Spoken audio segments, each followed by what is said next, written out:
屬兔朋友嚟到馬年咧，係輕微嘅犯太歲，呢個叫破太歲啊。破係人際關係嘅破壞，今年咧係容易朋友之間有誤會喎，咁所以咧我哋講嘢小心啲。所謂言者無心，聽者有意，有時咧好少嘅嘢咧就會大家嬲咗大家噶啦。咁好在今年咧都有一堆吉星照住，有天喜星、天德星、福星同埋八座。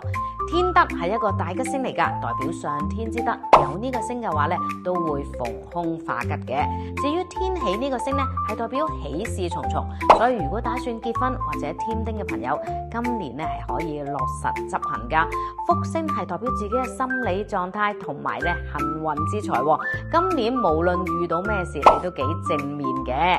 咁但係至於凶星方面，由於有卷舌星係是非口舌嘅星嚟㗎，今年唔關自己事嘅嘢，盡量唔好表達你嘅意見啦。如果唔係嘅話，係好容易俾人誤會㗎。今年咧仲有咸池桃花呢個星，咸池桃花係短暫嘅桃花，所以如果你真係想拍拖嘅話咧，唔好投放太多心力住，記得用多少少時間去睇清楚啊。今年始終係一個犯太歲嘅年份，佩戴一個9型飾物喺身邊，自然對運勢有幫助啦。